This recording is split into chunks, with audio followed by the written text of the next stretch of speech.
welcome everyone to another episode of Terrence Williamson Author Podcast. We have with us Russell Peters.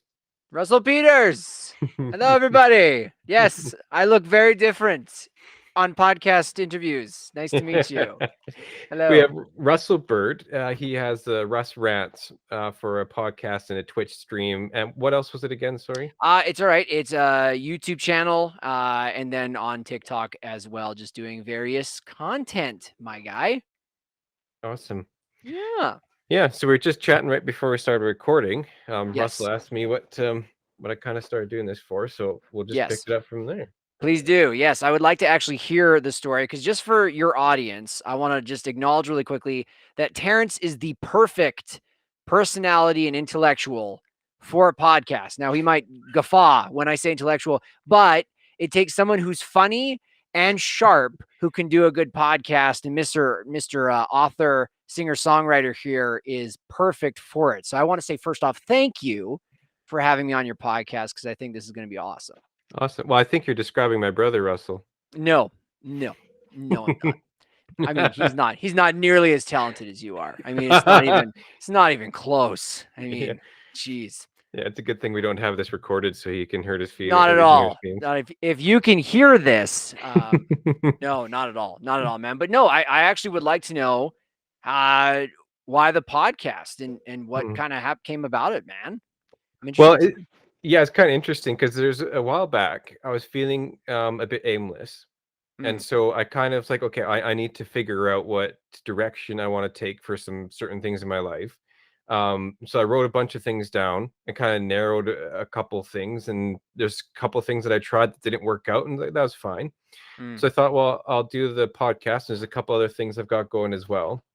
And I've been loving it, absolutely loving it. The first couple of times were not too nerve-wracking. But it's different though. It is. Yeah. As soon as you hit that record. It's different. It definitely you have to perform, but you still have to be easy, like relaxed, and you have to keep a decently linear train of thought. I mean, you can do chaos, but eventually people are like, "Oh, okay, I don't even know what's going on anymore." But like, what were your first few episodes like? Did you have a guest? Was it by yourself? Yeah, the first one I did was with my brother. Nice. I thought that'd be a great way to kind of ease into it. Because he's so easy to talk to because there's just nothing there, right? It's just I mean, can't help that. Apparently, that's okay.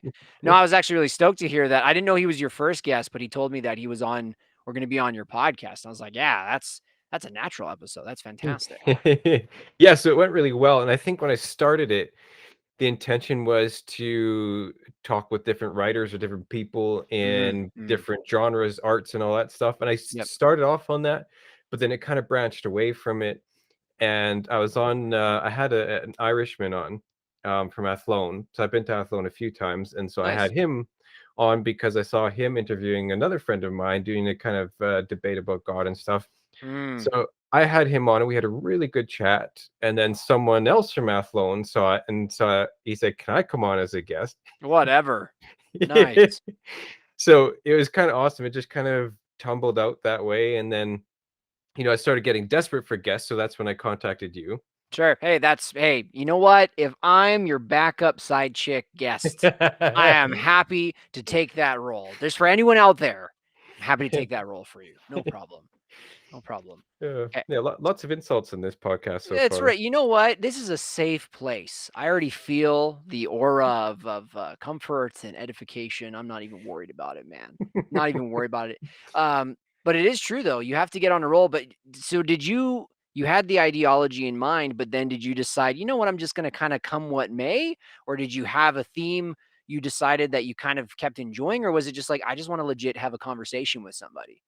Yeah, I started off on the theme, but yeah, exactly as you said, I just kind of went into this part where I really enjoy having conversation. Because there's a girl, is really quite neat because she has the same name as the main character in this book.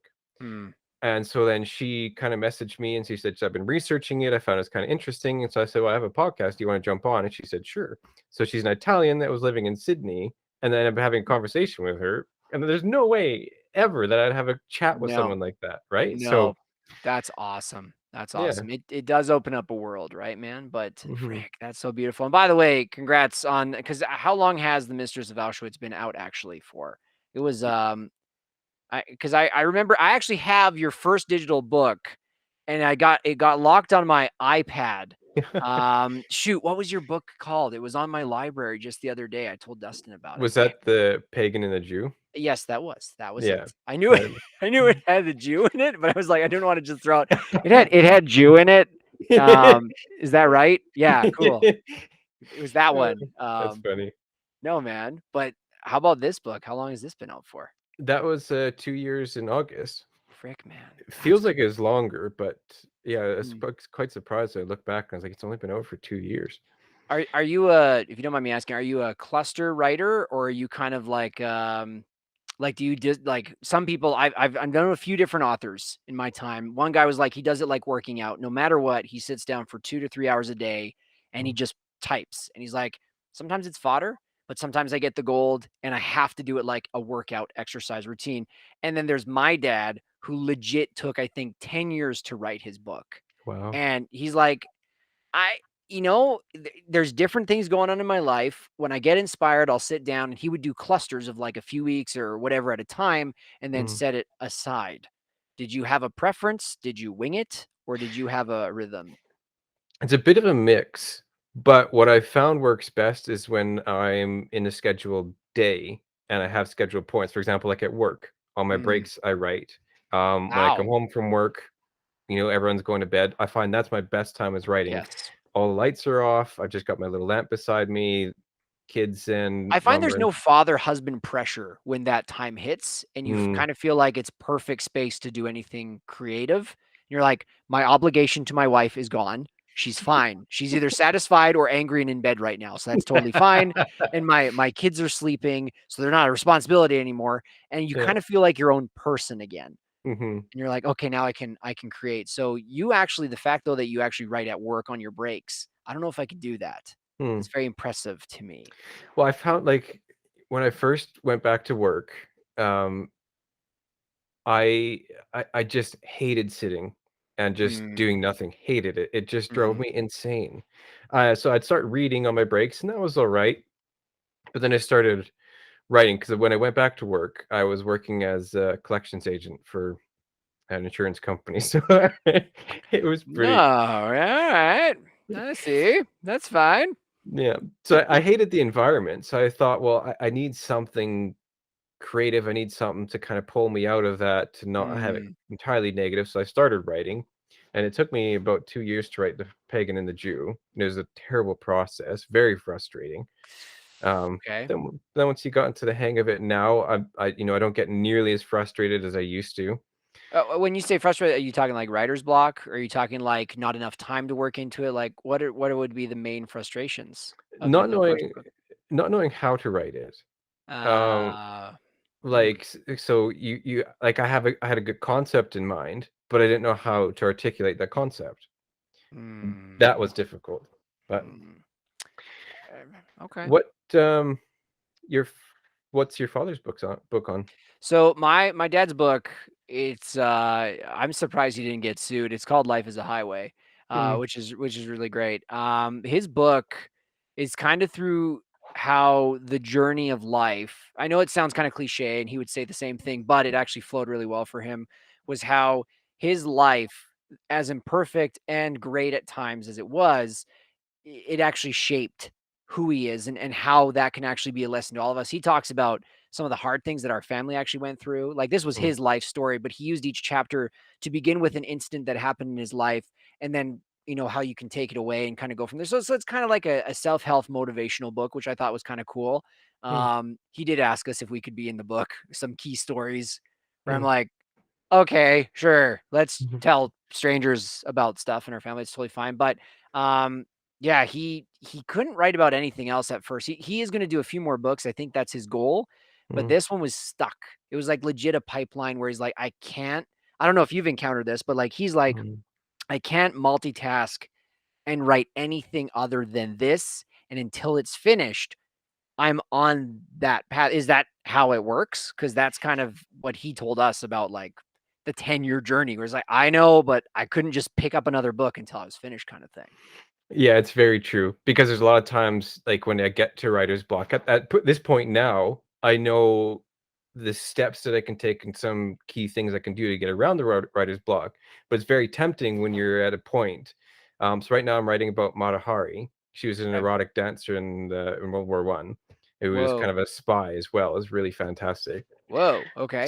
So I'm really enjoying the story, but then of course there's times that it gets into writer's block, and then you kind of have to stop. And then it's like, there's some other books that are floating around in my mind. It's like, Yes. Yes. Uh-huh. Of I get course. tempted to kind of go in that train, but I know if I do that, then it's going to completely derail the Mm. path that I'm on. So exactly, I can't So multitask and write you don't multiple books. necessarily have a lack of ideas. You just know that that takes away from the idea you're working on right now. Exactly. How do you not lose those additional ideas? Do you have to journal them, or do you just kind of you get so many every day, you're like, I'll get another one when the time is right? Or do you journal on the side and be like, oh, that might actually be a dope book idea down the road? Like, Usually when I'm laying in bed, that's when I think mhm. about all these ideas. I've got a whole book written out, the sci-fi. Ooh, But so it's like I don't like that one I might have to do under a pen name because all my other ones are historical fiction. So I don't know historical. if that would work, but we'll Ah, see. hmm. Okay. Uh, So yeah. sorry, you said you're surprised your dad didn't get sued. What do you mean by that? Well, life is a highway. It's just a joke, like Oh. about like the I was just like he came to me, he's like, "Hey guys, like I've got some ideas about, my title," and he throws out a few other ones. They're like just as generic, but I was like, "Oh, okay, whatever." Hmm. And he's like, "What about life is a highway?" And lovingly, we all thought as a family, I mean, it's fine. It's Mhm, true, mhm, but it kind of feels a little like, you know, anyone would say that. He's like, well, it's recognizable. We're like, well, sure, Dad. Also, the content of the book is what matters, right? So, no, he was fine. It was just, yeah. it was a funny process. Like, and I don't Mm, know about you. I don't know. Did you self publish? mhm, Yeah. Okay. So, like, back, I don't know when this was. Maybe I think he was flirting with the idea. I think he was like 3/4 finished his first draft, and I don't know what it was, but he had to buy a certain amount of books, right? Outright directly. And then I think the publisher gave some guarantees if certain numbers moved or whatever. And now, though, I don't know if it's drastically different, but and maybe you could explain this actually, because I've actually mused about this, but like, is it you have your hard copy, and then if it hits a threshold, more get ordered in, plus an e-store? Or like, have you done your research and you have like tons of different avenues you went to for self-publishing, and you're like, that one kind of fits the mold? Because it seemed very arduous back when he mm, did it. I don't know if it's even evolved that much. Maybe it has, maybe it hasn't. But mm, it I remember it being very uncertain, and actually I kind of felt unfair. But I'm open to your perspective on it, because mm. maybe that's just him being like, I'm over this. Come on, let's do this. You know what I mean? So Yeah, it really depends on your strategy. So what I'm doing right now and what a lot of authors do is they stay exclusive with Amazon with their KDP, Kindle Direct Publishing. And so all the print books and everything like that are through Amazon as well. So if someone wants a book, it's printed on demand. So I don't have actually any stock whatsoever. right. So it's Amazon is wonderful for that. I What a mean, game changer. Absolutely. it's Wow. huge. It's huge. It's helped lot of self-published authors like myself actually make a dent because Serious. otherwise there's no way. It'd No. be you know that you'd spend all your time probably like what your dad was doing. You spend all your Yes. time going through books, shipping them. Yes. Unbelievable. Because yeah, that was definitely not his experience. And so if Mm, that's kind of how that worked out for you, that's fantastic. And I and yeah. I and I know this is your podcast, but I do have a question. Go for it. I have a question for you. Yeah. You've already touched on it, like how creative you are, the side projects, the book. I know about your music. I was a fan. I liked it. Um, you know, there seems to be this awesome energy inside where you're like, I have to create something. I have to do something, right? But then Mhm, you kind of touched on it. I think that your listeners would relate to, obviously, where it's like, well, I was an adjuster, or I was mhm, an estimator, or I was working for insurance, or I'm working in construction. How have you found the boundaries of being a family man mm, and still having to put like food on the table? You got your wife, your beautiful childs mhm, soon. mhm. Congratulations, by the way. Thank you. Fantastic. Um, and yet there's this passion in the background, regardless if it's book writing or music or whatever else you got.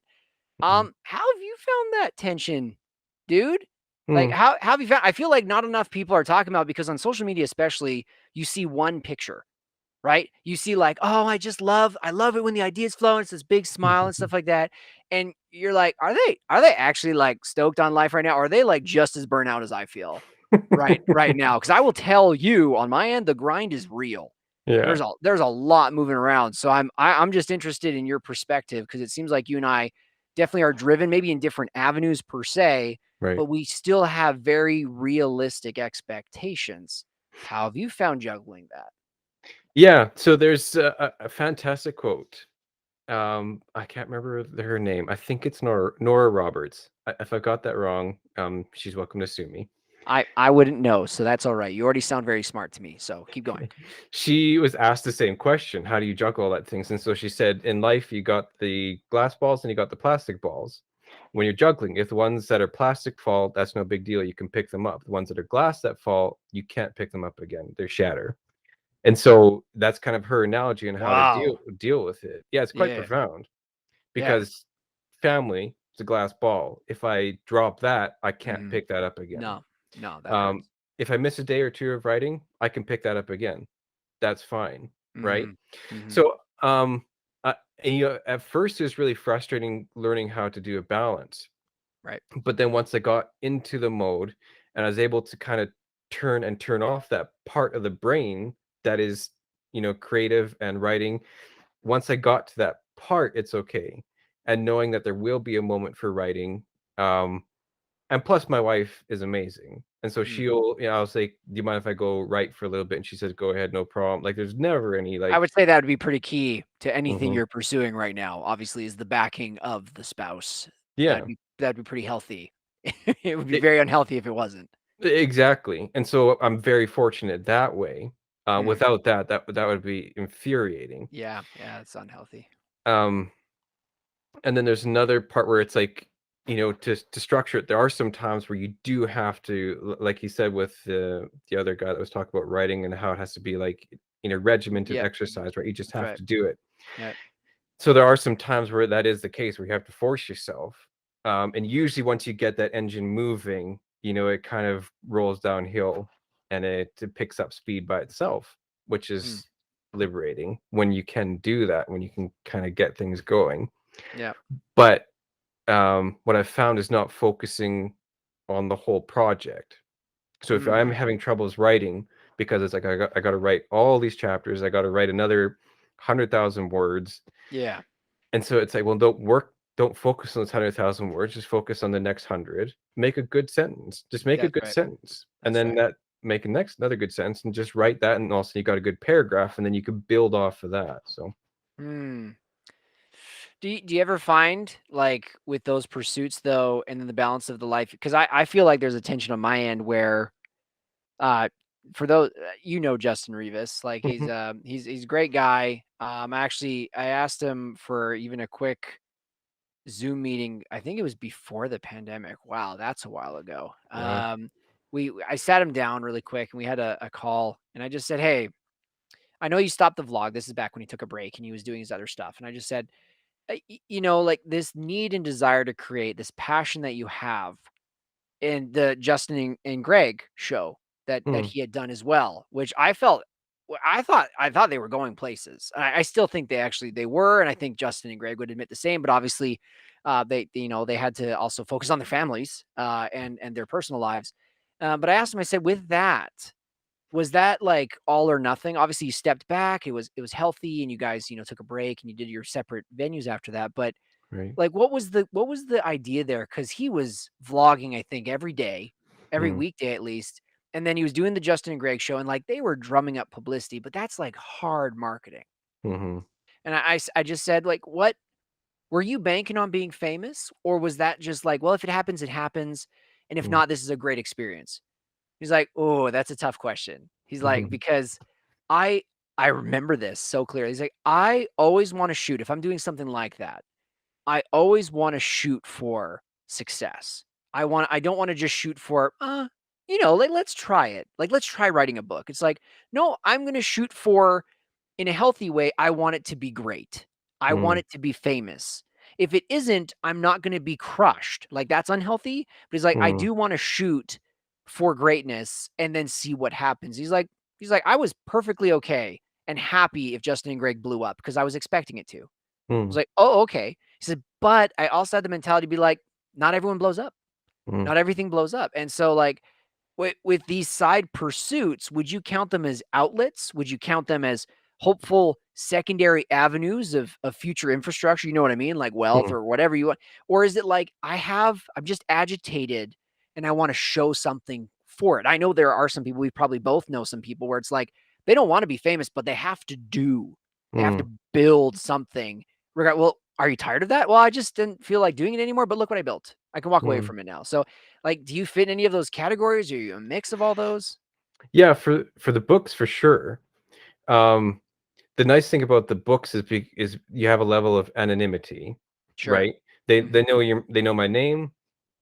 They message like a lot of my fans message me daily. They're so kind. But there's still that I can hide behind the book, right? That's right. That's right. Um, so for fame wise, I'm not too worried. I would love for it to become my full-time job, which in the next few years looking that it might be a position. Hey, But congrats. um, at the same time, I'm understanding that the market changes quite quickly, right? Yep. And what might be popular right now in a few years might be nothing at all. Right. Um, so Market is fickle, mhm, right? Especially when your livelihood or potential livelihood and success is on people. mhm, And that's what I've found. So because yeah, just for so everyone knows, like I ran a podcast for, oh, I want to say like 2 years. And I say ran as it passed. It's not canceled. It's not stopped. I haven't done another episode in, I think, about 6 months. And mm, I was producing a lot like you, Terrence. I was getting guests, and suddenly guests started referring guests. And it mm, was ironic. The moment I decided to step down, I got like 10 requests for interviews from all over. And you're like, oh, like, am I making the right decision or whatever? But I felt like I wanted to invest in content creation, YouTube and Twitch, which mm. great. That's not an oversaturated market at all. Thank God that is such a lean market, which is exactly the opposite. Um, but same thing, like on your end, the fact that you can actually see a forecast Mm, of like this could potentially change. On my end, I'm still trying to figure out the groundwork. Like, is this really what I want to do? Like, mm, it's a great outlet creativity wise for me, where it's like I do want to dedicate the spare hours I get to myself. I don't mm, want to just sit in front of the TV. mm, Sometimes I will to rest, but like I don't want to just do that. I want to make a video, or mhm, I want to create something on Twitch or whatever. Um, but I would be remiss to say that I have to shoot for it all.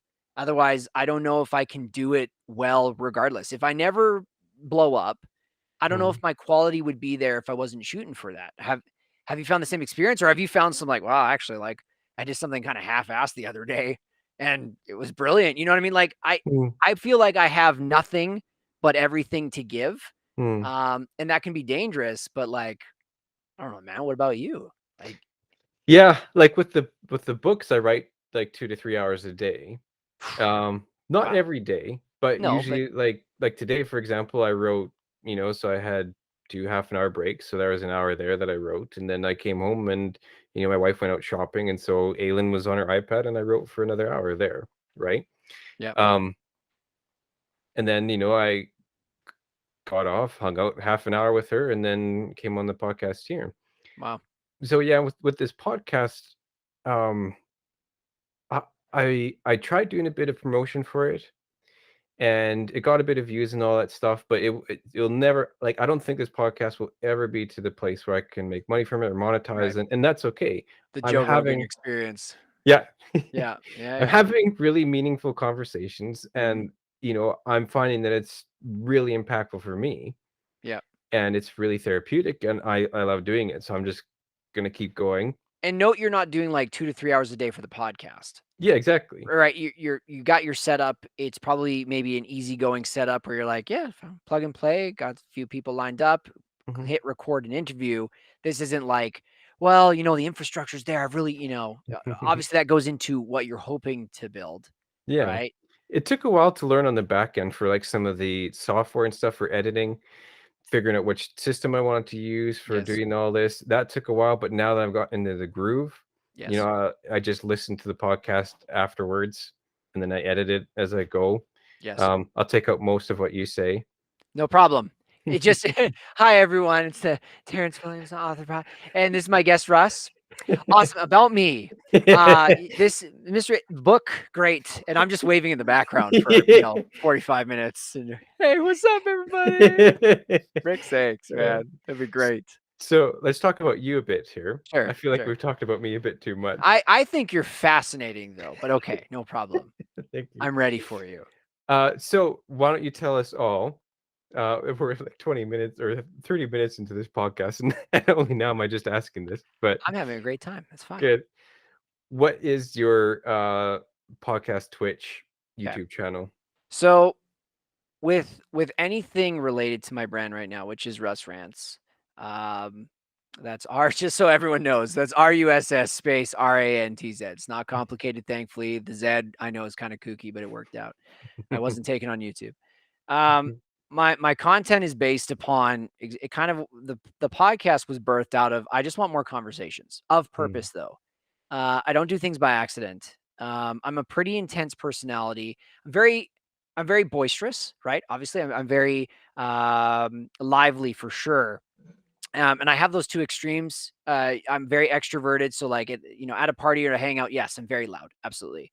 But then oftentimes I get peopled out, and I'm like I can't just flutter in place. I need to do something that moves forward.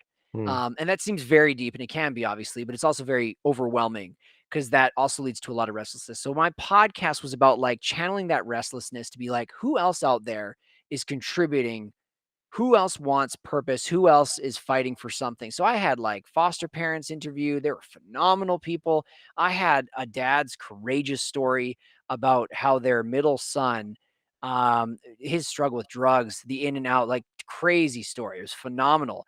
mm, I interviewed a former soldier who now lives in Japan, a beautiful man who's starting an online apparel business, wow. great quality website. He's running a clothing brand, but he used to be a soldier. Now he's living in Japan, Mm. married to his Japanese wife. It's just like, what the frick? And so exactly like you said, you're meeting these networks of people. And so the brand has kind of been, and then it evolved to Twitch. And Twitch was the live interaction because I'd done some YouTube videos before that. And the comments were fine. But I really didn't like the lack of live interaction. I love it. I'm addicted to it when people hop on Twitch while I'm hanging out. That's a lot of fun. To be honest, I don't care. Just so you know, like for those that don't know what Twitch is a live streaming platform. It's not just for games. It could be Mm, a podcast for all we know. I've recorded a few episodes of a podcast on Twitch, but it's basically just whatever the genre is you want. You want music, you want to do just chatting, you want a cooking stream, you want video games. It's a pretty big field. You can go on Twitch and watch people play this, and then you can chat with them. You get to type in the chat box and be like, "Hey, what's up? I'm from Australia. I hope you're doing well." And you're like, "Whoa!" And so the whole thing just continued to be, I want community mm, more and more. Again, another buzzword, but I don't know how else to put it into words. I want more people to feel connected. I want more mm, people, if anyone's feeling alone or if anyone's feeling like I don't feel like I get people. And I get that a lot with some people where they're like, I don't really hang out with a lot of other people. It's like, well, come hang mm, out with us. Who cares? Like, let's just do it. And so mhm, that's kind of what the brand evolved into. So like I said, I've got my podcast still out there, and I occasionally I'll throw out an interview or two. mm, But it's mostly been the stream and then some YouTube content on top of that. okay. Yeah, that's kind of where it's at right now. So which games do you stream mostly then? So right now, it's I fit the traditional mold, unfortunately, but fortunately, I love FPSs, so I'm a shooter guy. Mm. And okay, and just quick disclaimer to everyone, I have 4 kids and a wife, so video games took a hardcore backseat for like years. Okay, I wasn't up all night with the boys every night playing when the wife was sleeping. I didn't have much. Okay, so I when I decided to get into streaming, I got a laptop. It was an older laptop Mm. from actually your brother. Oh, nice. He wanted to play Divinity with me so Yeah. bad. He's like, I'll tell you what, I'll sell you my laptop. Let's hook you up. It can handle the game. Let's play. So we just started playing. Then I was like, Dustin, I think I want to stream. And he's like, Mm, all right, I don't know if the laptop can handle that, but let's try. So I tried higher games, couldn't work at all. So I did like mm, Minecraft. It's fine. I don't mind Minecraft. My personality, though, I'm not a details guy. So do mm, not ask me to build an immaculate structure on Minecraft. So I did that. I did RuneScape. Wow, that brought back memories. I don't know if mhm. did you ever do RuneScape? I did for a bit. Yeah, I was just in that point where we're playing it quite a bit at school. Yes, that was And definitely the era.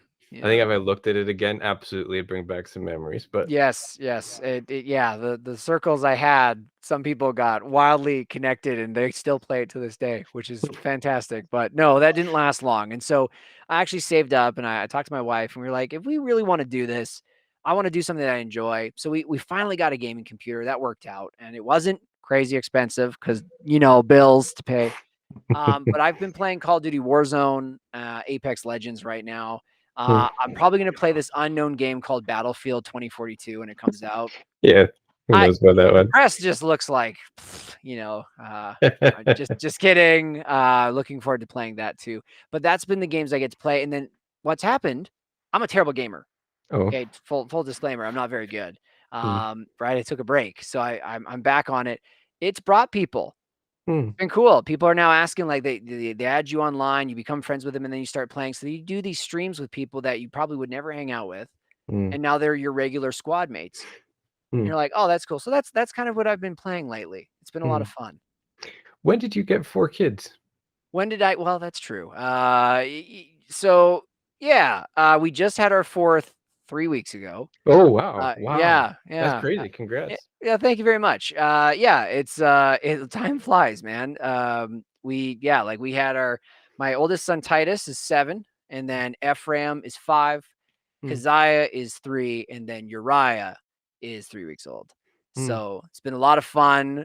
We don't like sleep, and that's why I asked the question about like time, because Mm, time is so precious, right? And mhm. so that's been awesome, but that has definitely been a nice, wonderful side hustle struggle of being like, I don't want to be a dick of a dad.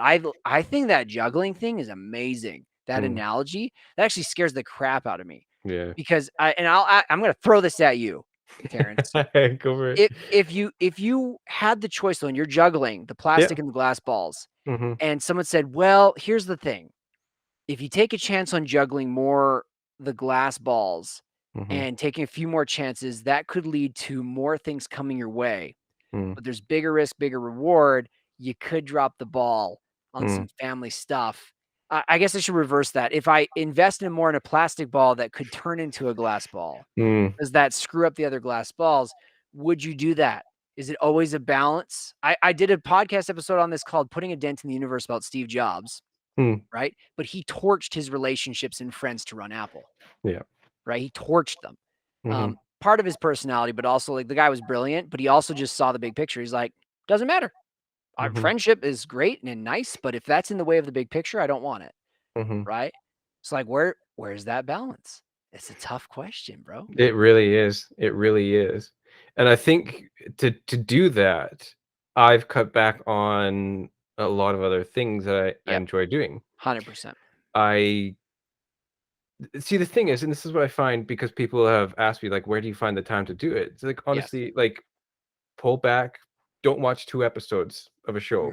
That's Take right. those 2 episodes, do it, and you'll find, guess what? You end up watching those 2 episodes later anyways. That's right. Yeah, that's true. That's spoiler alert, everybody. We still Yeah. watch that TV. That's fine. Yeah. Yeah, absolutely. Sorry, guys. Like, I probably work so I have my job, and then I work, and I write 2 to 3 hours a day, so it's, 10, 11 Yeah. hours every Yeah. day that It's a I'm lot. busy doing something, hmm but I don't feel like I've missed out on any TV shows, any video gaming, well, sometimes here and there, but, I mean, it's crazy what happens when you start dedicating that time, you find out how much time you have, Yes. But it's a and so sacrifice though, man, right? Because you're not, no, you're not on the latest trends maybe of gaming or of Mhm, shows, or you might not always go to the movies with your friends because Mhm. you got to write. That's still you picking a plastic ball over maybe a glass ball. I don't Mm, know. mm, You're taking a shot, is what I'm trying to say, mhm. right? Yeah, and I think that at the point when you get better in your craft and you can put things aside, then you're able to juggle better. Okay, And that's fair. I'm at the point where I've never had a time where I've not hung out with friends Okay, or gone to anything like that you're not because a shut in. yeah, Yeah. because I understand that I can put those times at other places. There's been times where I've gone like my in-laws are up in Melville. So we've gone and spent like a whole day up there on Sunday.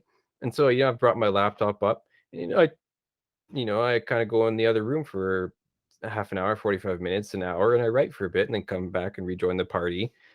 No big deal. Right. Yeah, So, gotcha. Okay, so you're segmenting kind of yeah. thing, right? Yeah, I totally get that, and I agree. I think some people definitely pursue success unhealthily. Hmm. I think that's the tough part is when you have this umption that you want to pursue, is you kind of sacrifice everything because you're banking on it. Like if this thing lands, I won't have to worry about it. I'll get all my family back. I'll get all these other things back. I think that though, like I don't know, someone who I really enjoy his story is actually Post Malone.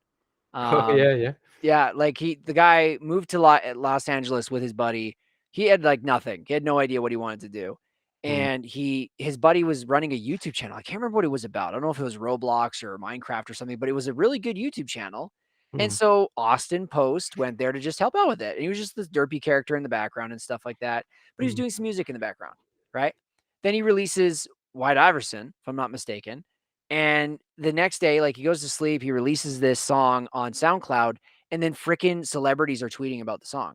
But that's Hmm. literally an overnight success. And the guy wasn't banking on it. He just happened to do it. Now everyone else is like, I'm going to give it. I'm going to get Hmm. everything invested because that's going to happen to me. Don't worry about that. And I think that that's kind of foolish because you'll A, burn out, and B, Hmm. you will torch your relationships on the way. So it sounds like you've kind of got a nice balance being like, hey guys, this is something I do, but Hmm. anytime you need me to step back and be with you guys, I'm here. But Yeah. Yeah. There's an incredible story from history about this subject. So, William the Conqueror. Um, it's a fantastic story, and tell it to me, Terrence. I don't know it. someday I will write it Okay, because it's just okay, okay. You'll write it. there's Okay, no um, spoilers. Okay, so many interconnecting webs. It's fantastic. So the basic premise was William the Conqueror. He's a Norman duke, and he, long story short, was promised the throne of England. The person who promised it to him decided, nope, I'm going to take the throne for myself. So he sat on the throne. So, uh, okay. yeah, so William the Conqueror got permission from the Pope to go after the title. And so then he went and he invaded England. He finally got it. He became the William the Conqueror and he conquered all of England. Now, the interesting thing is, though, I was reading a story. So the author that wrote this book, William Abbott, is quite neat. So back in the day when there's very mystical fantasy type of Sure. look back at the past and to medieval and to history. So William Abbott was looking at this and he said, I'll always remember this because he said, as soon as William the Conqueror got the throne, he lost his happiness. So as soon as he reached his ambition, his happiness went. His kid ended up, like his son Robert, ended up rebelling against him. Um, he had a relationship with his sons was brutal. His wife, it was brutal. Of course. He Wow. had a terrible death, and the rest of his life was brutal and terrible. Because as soon as he got that ambition, that's when his happiness lost. So it's quite neat to look at that from a psychological perspective Yes. because he wasn't chasing the throne, he was chasing ambition. And that's what happens with a lot of people who are chasing success. They're chasing the ambition, but they're not actually chasing, well, what happens when I get it, right? Yeah. And Yeah. they don't know how to be happy once they get their ambition. Do you think it's because this weighs on my mind often too? It's always ringing. My wife is great. Wives Hmm. are great, aren't they? Yeah. They're pretty great. They complete you. They can be a pain in the ass when they need to be. They have to be. Yeah. But they also bring you down to earth in the perspective. And like Paula has been really good for me because she Mm, knows I'm a big perspective thinker, right? And she does try to think more micro. Like if you would, I think she kind of even alluded to it. It was kind of a warning almost, and I was Hmm. appreciative. Um, less gracefully given than a story of William the Conqueror, but it was like, I- if you actually get this, are you balanced right now in your life in all sectors to sustain it, to be Mm, happy with it? She's like, if you're ignoring the boys, my sons, because you're editing a YouTube video, and this happens often. Do you mm, really think becoming a YouTube, content creator full time, do you really think that'll improve things? mm, Right? If you make no time for family or you make no time for memories because you're so adamant about creating content, do you even think that'll balance out later? Um, mm, that scares me. It does, because I'm such an extremist personality, and so maybe much like you, it's like, well, I can dream, right? So create these facets, right? I'd mhm, love it if one of these took off, but that's something that has kind of had to weigh me down a bit in a good way, where it's like, this is fun. mm, This is something I would love to take off, but it is true. You kind of take care of those initial glass balls first. mm. Or that analogy rocked me, bro. I'm gonna be Yeah. like laying down like at bed tonight, being like, "Oh, am I juggling the right stuff? This is not good." Like, so frick. So Oh. good. So good, man. Speaking of your children, Yes. those are all pretty biblical names. Yes, sir. Yes. Uh, Titus was we Paul and I, like, right off the bat discussed it when we were dating. Hmm. Like, all right, we got to get some stuff settled here. Like, if I really want, if I want you to be my bae, we got to decide on kid names. No, like, we both settled on Titus right away. Hmm, We love the name Titan of the Giants. hmm, Ironically, he he's very boisterous as well, very yeah. charismatic. His imagination Mhm. is I don't have as big of an imagination as this kid. He's imagining all the time. Like, I want to make sure I put as a parent, like, you write those books or like you do those plays, man. Like, I don't want to be like, be normal. Like, I can't shut him off. He's crazy. Yeah. But he's smaller than his brother, his younger brother. Oh. He's shorter. He's Huh. actually small in stature for his age. Hmm, And we just said, son, don't let that ever hold you back. If anyone ever tries to diss your size, it just means they're scared of you. Like, hmm. and Titan of the Giants, little do we know, this guy's like, he's rallying his friends who are older than him, and he's like half their size. But he's great.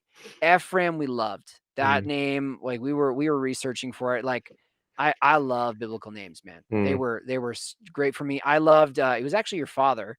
When I was going to Bible school, your dad. It was the hard last year of Bible mm, school. That was the final year, and I think we were like super tired, exhausted. It was like Wednesday morning chapel, mm. right? Those were great days. Very, very tiring. Much coffee was needed. And I think Mhm, we were feeling really discouraged. I think we were feeling really dry. And he opens up the Bible and he's like, I want to tell you guys something about the 13th tribe of Israel. Like, technically, right? Like, you got Joseph, but it mhm, technically is Manasseh and Ephraim. And mm, he's like, I want to tell you about the 13th tribe and how, um, Jacob crosses the arms and says, actually, Manasseh will serve Ephraim, not the other way around. mm, And he's like, Ephraim means twice fruitful. It means mm. double blessed. Well, And I think, and that was the 13th year of Bible school. And he's like, I feel like this is the 13th. This is, instead of it being the unlucky number that the world gives it, mm, let's make it the double fruitful. Let's make it the double blessed. And Paula was in Medicine Hat and I'm in Regina going to Bible school, and we were already engaged. And I was like, hey, I mm. just want to, like, note this. If we have another boy, I think this name would be dope. So Effie is awesome. He's a Mm. powder keg. He is bigger than his brother. He's a big boy. He is double blessed. Be careful what you name your kids. Seriously. And then Keziah was one of Job's daughters after all the calamities happened. One of the Mm, beautiful daughters of Job. Her name means sweet spice. nice. And then little Uriah. Now, this was funny because, like, I thought it was too intense. I was like, Paula, we Mm, already have an Aya name in our family. mm, Keziah. Like, I can't go for another one. She's like, well, and I told her about Uriah, and I thought some of the mm, I know I'm happy to talk with you about this someday. But I, mm, I read that actually the politics, Uriah actually knew David slept with Bathsheba. mm, I actually read that Uriah actually wasn't ignorant of it. He was honoring of the king, but he also wasn't going to give in to David, being like, yeah, I'll serve you in your sin. It's like, no, man, you figure this out. You did this. I'm not mm. sleeping with my wife, kind of thing at the gate, right? Interesting. And I don't know that some of those stories kind of stuck with me. And so Uriah, even though he's technically not a Hebrew, Hittite, Mm, I guess, his name means Yahweh is my light. I was mm, like, okay. And I told Paula that, and I was like, I don't know. I'm just thinking about this name. She's like, Yuri, we can call our boy Yuri. I'm like, yeah, now everyone thinks he's Russian. Yeah, Thank yeah, you. I'm like, hello, I'm Yuri, but I'm Hebrew, like, so yeah. she thought it was funny. She's like, no, I think it's adorable. We're naming him Uri. I'm like, all right. Oh. So we had that, man. So yeah, it's Mm. been phenomenal. You do get some looks, obviously, but like, I'm willing to explain to anybody. Those are cool names. I Mhm. thought that'd be cool to name, right? I think they're wonderful, and they got a lot of meaning behind them, which is Mhm. great. Mhm. Now, I've had quite a few atheists on this podcast, Sure. and Sure. if you're okay with it, I'd like to Yep. discuss your faith, if that's Of all course. right. Yeah, absolutely. So, what's your faith? Yeah, what's my faith? Um, so like in a nutshell, for anyone listening, if they were walking on the street and we're talking, I am a theist. I do believe in divine creation, purposeful creation. Mm, Um, and I want to preface it because I know a lot of people they've observed theists through the lens either that the church has given them, mm, right, and some of that can be extreme, mhm, um, or you think, well, how on earth, why, it's irrelevant. We are what we are. You can be agnostic. I feel like that's a pretty fantastic stance for some people because they're like, I don't know. We know, but it mhm, does feel like this can't be an accident. But I don't know. So it's like, all right, that's fine. And atheists, I tip my hat off to them. I have a few atheists as well, and we've actually had some fantastic discussions. Where it's like, well, why? Well, because the absence of this, I don't feel these or this, whatever. I'm a theist. I believe that there's a lot historically there that gives me, like I said, that it can't be an accident thing. mm, I have to set the pieces down on either side and be like, this is pure coincidence, or this can't line up this perfectly, mm, right? Um, and so I believe that there is a creator. I feel like there is purpose behind it, but I'm also not in total disagreement of science. I think that's the mm, funny part when people think that faith and science are at odds with each other. I tend to see that science and faith accent each other. Like science actually, if looked at like the right way, you're mhm, actually like, well, look, we don't need a god because the Big Bang happened. And then they measure it time, and it actually looks like if they put the models backwards, the Big Bang sucks itself back into a one point mm, of existence. You're like, well, or science could actually show that there was something that caused that to start everything. Like, I don't know, you know what I mean? And mhm, so, um, yeah, but I, I don't know. I could get into it like a lot of mhm, different if you have specific questions, great. But my faith, I'm three theist. I do believe in the biblical God. mm, Okay. I do believe in the biblical Jesus, the historical Jesus. There's a few different reasons though why, right? mm, There are actual accounts because a lot of people first off don't believe that Jesus existed, mm. which is funny to me because Yeah. if you look at like even Josephus, who's funny, right? I don't know Mhm. if your boy Josephus, if you like Josephus, he wasn't Yeah. perfect. Um, Decent historian, could embellish a few things, Yeah. right? But if he's willing to even remark on the miracle work of Jesus, I'm going to take that as a pause. Yeah, it's a quick little line in history. He doesn't write a whole freaking chapter on Jesus. Mm, But if he even notes him, that's still some order of legitimacy, in my opinion, right? Because he mhm, had no stake in Christianity. He's like, I'm gonna serve Rome. You know what I mean? mhm, Um, so I don't know. There's been a lot of accounts there. So that's kind of where I land. Is that I do believe. Um, I mean, again, this could be another podcast someday, but like mm, I know the canon comes up. A lot of people struggle with that. I get mhm, it. I understand where people are like, "Hey, man, like look at social media. Look at propaganda today. Look at how people can be so corrupted and words and facts can change and evolve to mhm, serve an agenda." I get that. Um, I don't know. Also observing like the councils and the founding fathers and stuff like that. You just have to take a look. It's not easy stuff. mm. I am not a history buff like you. Like I'm not like, man, I can't wait to just dig into another like council and review these texts and stuff like that. But it is kind of interesting how a lot of the books were agreed upon, Mm, even when these guys actually had some fundamentally different backgrounds. mm. And the books you wouldn't think they fought about, they did. They're like, I thought we'd fight about Revelations, but y'all want to go at like Hebrews? Okay, that's fine, I guess. So yeah, that's my faith in a nutshell. Mhm. There's way more to unpack, obviously, but Yeah, those are my reasons for my faith right now. Yeah. interesting. I have, so one of the atheists that was on my podcast, really wonderful guy.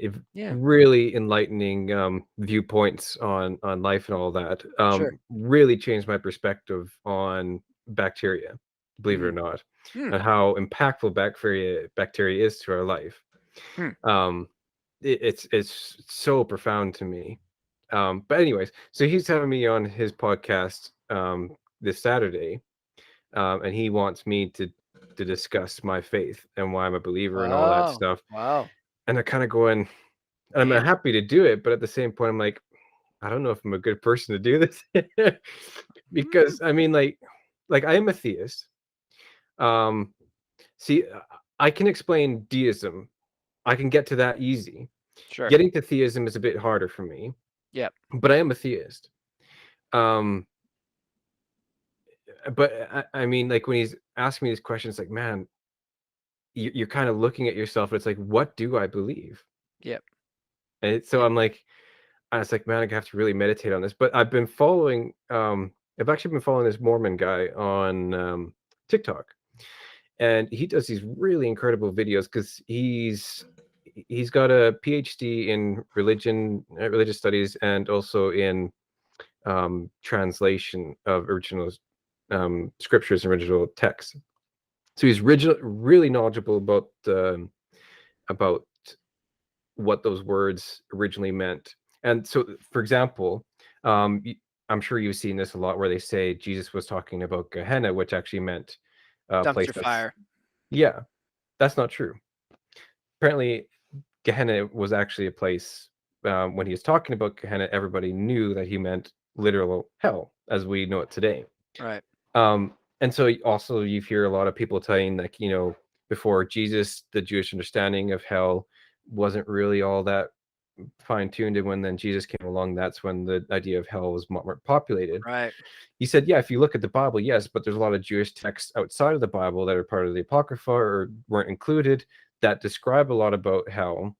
So there was this knowledge of it That's long right. before Jesus came Yeah. Yeah. about. Yeah. Yeah. And so it's really interesting to hear his side of it. But what I found most profound about what he said, he's basically saying that our modern viewpoint of religion versus atheism, all that is completely wrong. Hmm. Because he said, I'm going to paraphrase and butcher this, but Go basically, nuts. yeah, Absolutely.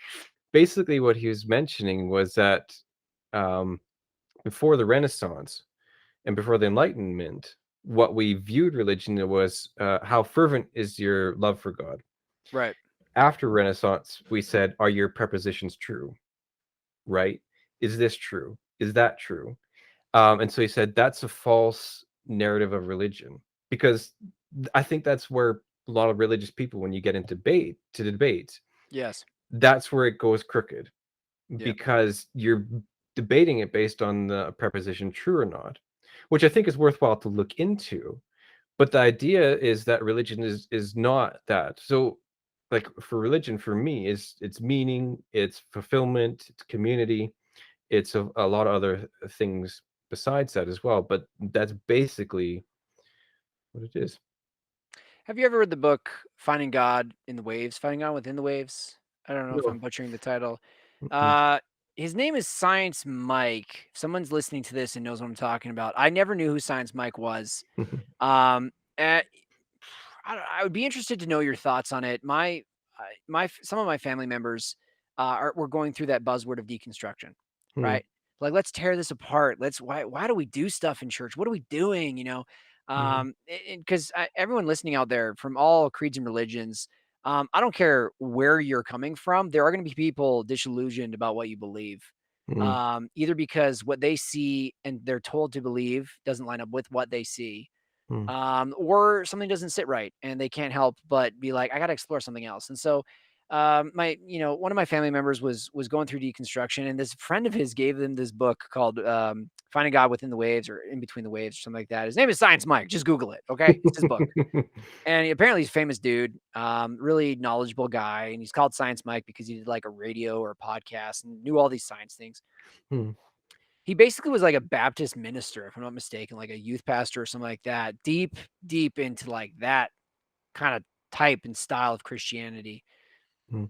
And he dug into the Bible, and then he's just said, all I could notice was what was wrong with the Bible. And he tears Mm, apart the Bible. And halfway through the book, he goes from like sold out family man, Christian dude to atheist, closet atheist, though, because he's like, the thing you don't recognize as a Christian mm, is if you are now stark opposition, things make more sense science wise, things make more sense. This other revelation, you're saying goodbye to your ecosystem.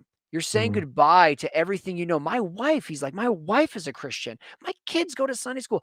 I was teaching Sunday school and I was a closet atheist. You think I would be accepted in any of my social circles if they knew what was going on? He's like, I had to be a closet mm, atheist.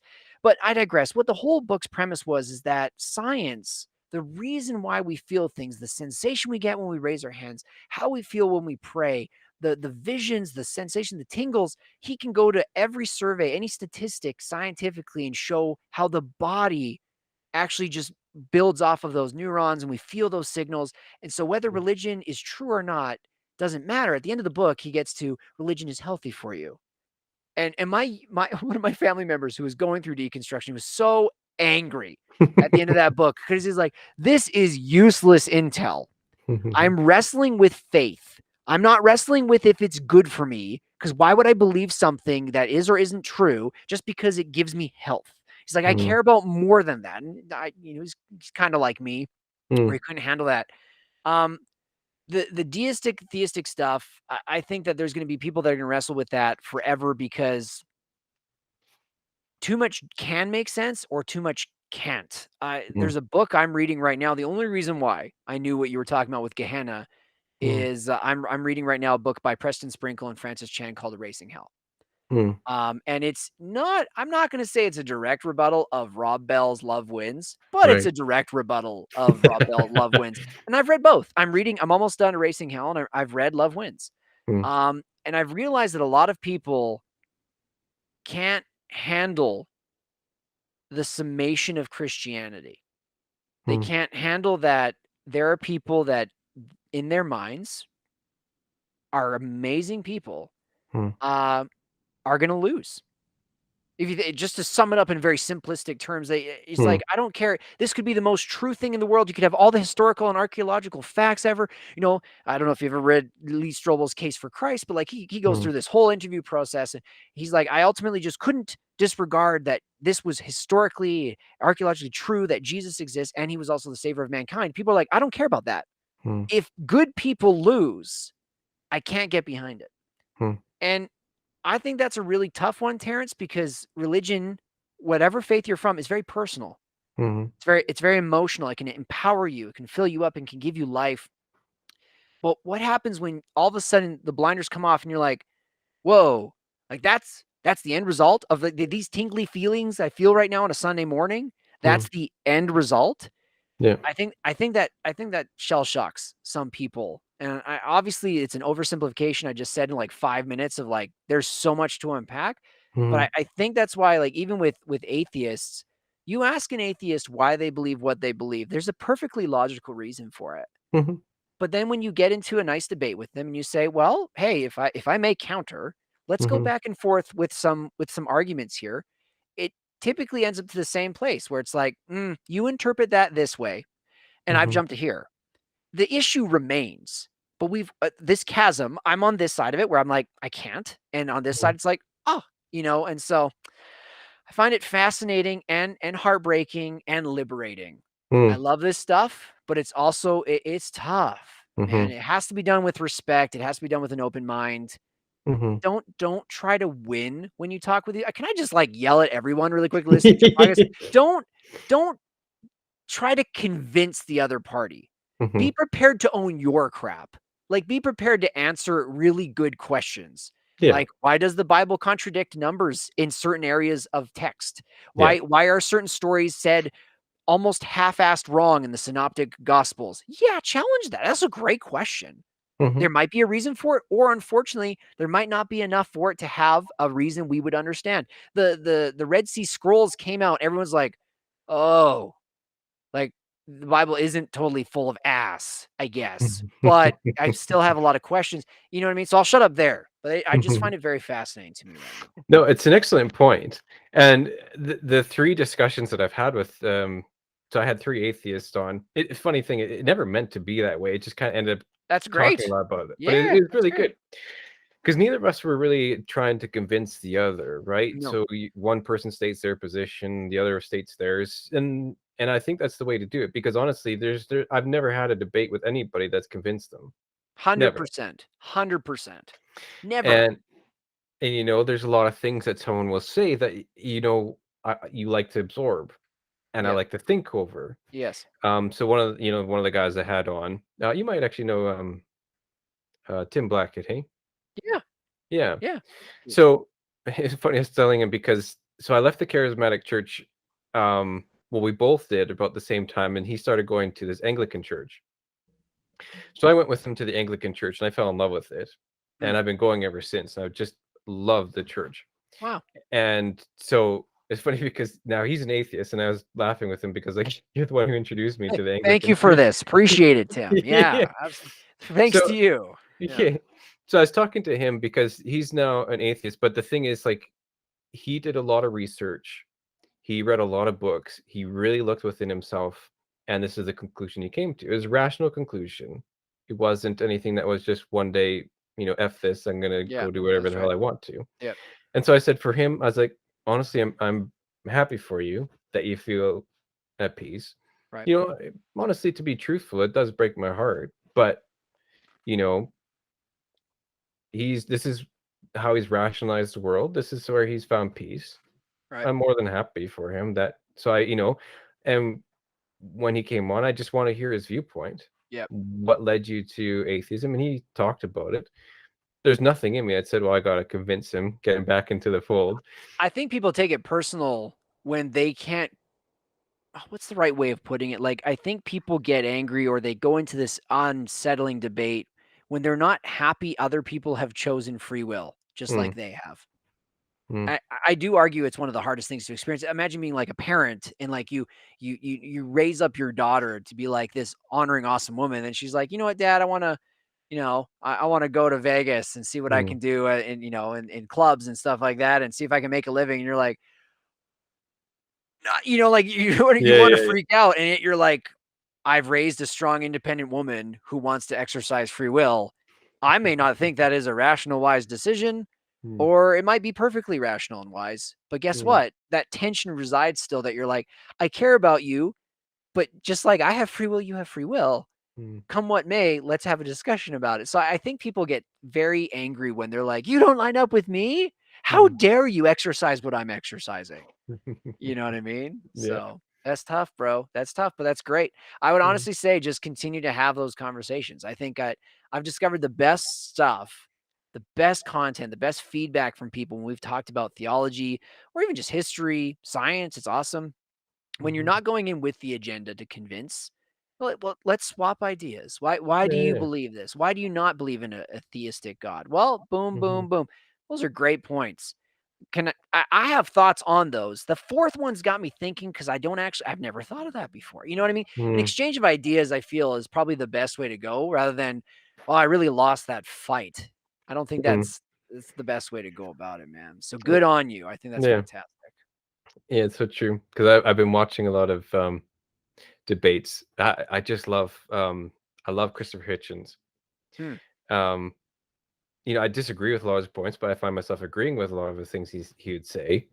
Right. But I like the way he'd say it Mm. because he's such a wordsmith. He had such a good way with words. It was really beautiful how it flowed, and so I enjoyed watching it. But it's the same thing. Like at the end of the night, everyone that was in his camp would just go away from the meeting, more entrenched in their ideas, and anyone in opposition to his ideas, like if he had a Muslim on or a Christian on, Yep. they'd just go away more entrenched in their ideas. There's That's no one right. who crossed the pews. No. Wow, this guy crossed the floor. This is incredible, incredible. It Mhm, doesn't work that way, man. I mhm, think there are people that are like, look, I'm not settled. I'm open to hearing your thoughts. Sure, you bet. mhm. Give your best shot at just being like, look, man, here's my journey. Here's where I've been. Here's where I've researched. Feel free to make your own decisions. Yeah, Like that's great.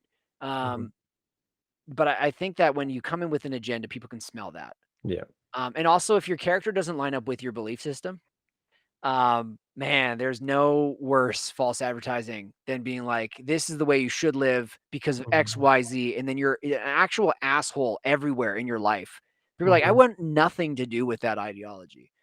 Right. mhm, So yeah, you yeah, got to put all those pieces together, man. This is fun and tough to talk about, but I love this stuff. I love this mm. stuff. It's good. It's true. Yeah, bro. Awesome. Um, there's something else I was gonna ask you. That's fair. It's fair. I don't have much time left, but you ask. Oh, do you have a heart out? I have a hard out probably 10 minutes. It's Okay. I wanted to give you as much time as possible, and then I felt bad because I'm like, I'm having the juicy stuff now. And I'm like, ah, crap. Sorry, bro. I should have No, told you that beforehand. Yeah. no, it's completely fine. Um, I can't think of it in 20 seconds. That's well, all of a sudden I've told you now with a time limit. That doesn't help your thinking process either, right? That's okay. What was Yeah. it about? Was it about ideologies? Was it something funny? Oh, it actually Something. was about ideologies. I Oh, was just okay. gonna get your opinion on this. Sure. So I think humans are a good mix of determinist and non-determinist. So they basically calculate that 98% of what we do is unconscious, even the things that we think are consciously driven or is unconscious. Fair. And Okay. 2% of us is where our consciousness resides. Um, so I was thinking about this the other day with the election that came up because your political beliefs are not driven by conscious decisions. People who are liberal, who vote liberal, are tend to be liberal personalities. They're high in openness.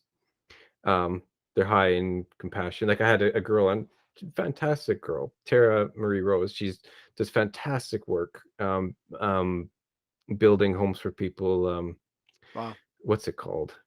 Homes for Um, humanity low or low income housing, but sorry, affordable housing. yeah. Okay. Yeah.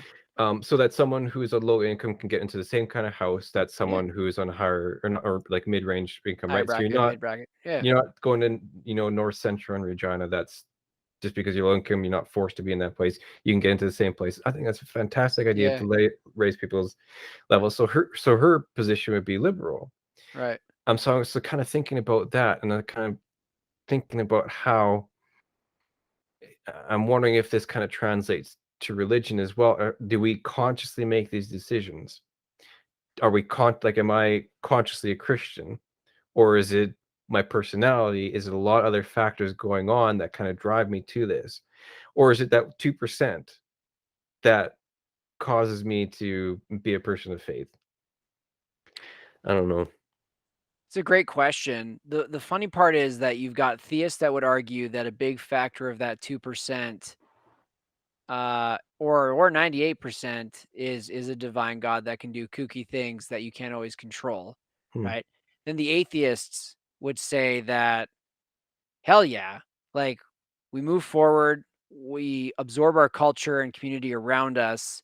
We do have a bit of our own flavor in there, right? We formulate our ideas. They jive with us. Some of them don't jive with us, right? Hmm. I was even going to say while you were talking about like Christians, I find it very fascinating how those that ask questions I've noticed kind of take, and I'm generalizing here a little bit. Okay. So just Hmm. anyone getting, I'm in the middle. Well, okay, calm down, guys. I'm just going extremist here really quick. But for those that ask questions about the church, it's kind of like you and Tim.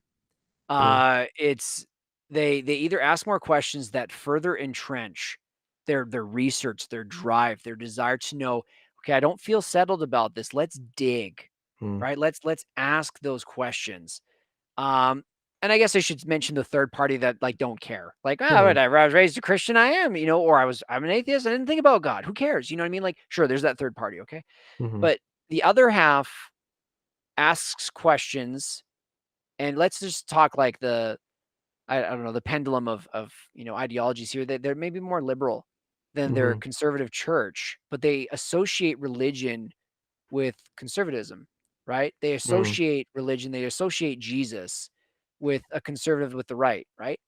Um, and then you've got other churches and or people of faith where they're raised in a more charismatic environment, um, that have found it unsettling, Hmm. terrifying even. They've been traumatized, right? I've Hmm. I've seen both sides. It's funny how that works. Where it's like Hmm. the church is great no matter what. Well, not for everybody. Like some people, they freaked out on this side or they hated on this side. And Mhm. I I don't know. I feel like, I mean, if I'm speaking from my own theistic point of view, I think that people that ask those questions and are open to assessing everything, regardless where they land, I think that there's a fair bit of their own influence into it.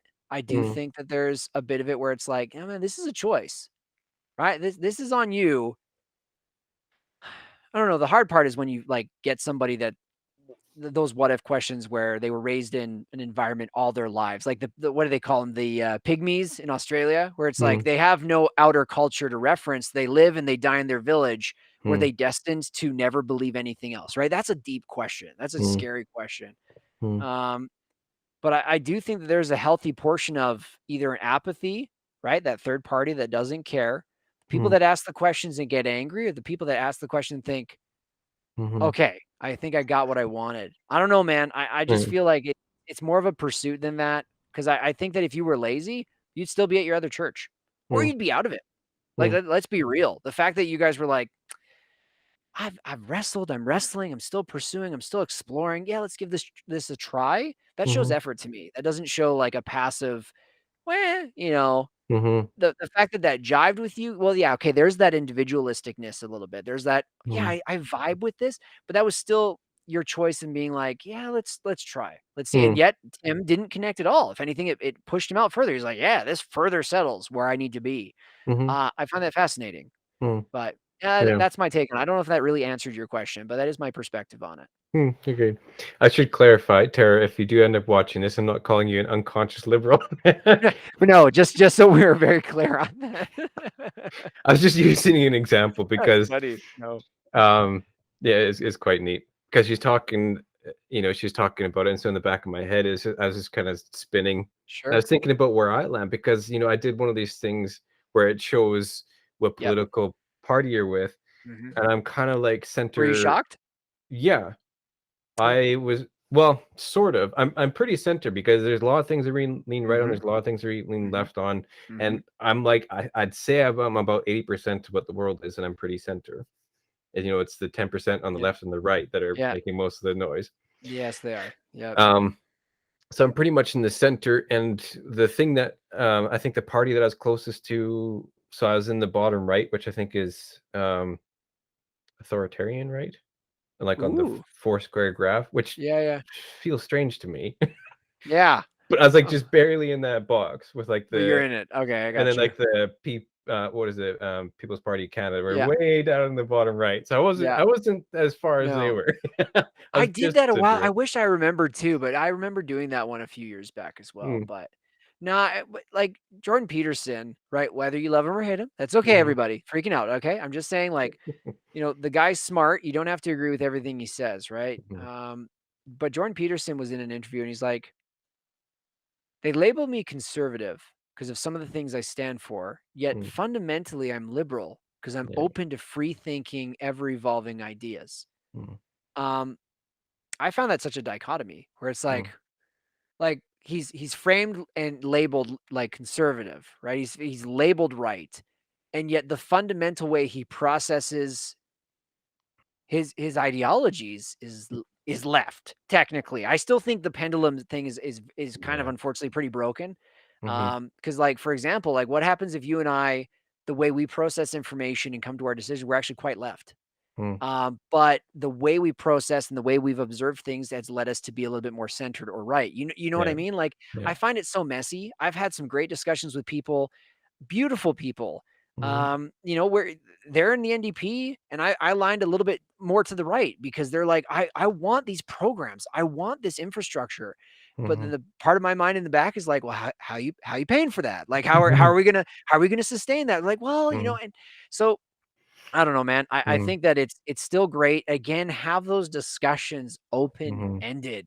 Like Yeah. for frick's sakes, unless you're a candidate debating, don't debate. Mhm. Like, because you might find, and I've Mhm. even been like, true blue, like growing up, right? Straight up, I was Mhm. true blue. And then later on, I'm like, oh, like I don't actually like everything about True Blue. There's no Mhm. gray. There's no Rhino Party, unfortunately, I can vote for that Mhm. actually stands for everything I think about. Mhm. I think you got to make that. But coming back to your question, Terrence, you have to make that decision to not settle if something makes you uncomfortable. Mm. What like faith, politics, whatever. I think when you just sit there and give up, I think you've lost Yeah. because that ideology isn't even yours. You've just chosen to adopt someone else's so that you can get the noise out of your head. Mhm. I think if you're willing to have these talks and be like, I used to get defensive when people used to be like, well, what's your Mhm. faith? Right. That question would have freaked me out 5 years ago, 10 years ago. Right. Because now I feel Mhm. like I have to defend something I might not even fully be sure about. Mhm. And so it's like, well, I'm willing to have a conversation with you. Mhm. Right. This is what I have observed and I believe up to this point. Oh, that's Right. very fascinating. This is what I think. Cool. It's not like, well, you're wrong. Like it Mhm. just doesn't matter, man. So Mhm. I think that's the way to live it right now. At Hmm. least it's my perspective. Appreciate it. Well, I'll get you on your heart out. So anyone who is wanting to watch, where can they find you? Just as a You can last little drop. no problem. You can find me on twitch.tv. That's twitch.tv/Russ Rantz. Or you can find me on YouTube. YouTube, you can just search up Russ Rantz, and I'm on all social media platforms as well as Russ Rantz. Perfect. Yeah, you just find content, little snippets here and there. We do community nights every other Wednesday where people can just jump on and play. Like, I don't know if you like Jackbox games there, Terrence, but Quiplash Mm, and stuff like that. mm. It's not all about just watching me game. We try to get engagement from everybody. So Nice. that's where I'm at, everybody. Perfect. Well, I'll drop the links on the YouTube as well. And thanks again for coming on. This was fantastic. Hey, thank you so much for having me. Everyone, Terrence, he's famous. He's going to be famous. Make sure you give him props because this guy's going places. Super creative. Appreciate Mm, you having me on here, Terrence. awesome. Perfect. Take care, Russell. Thanks, everybody. Bye.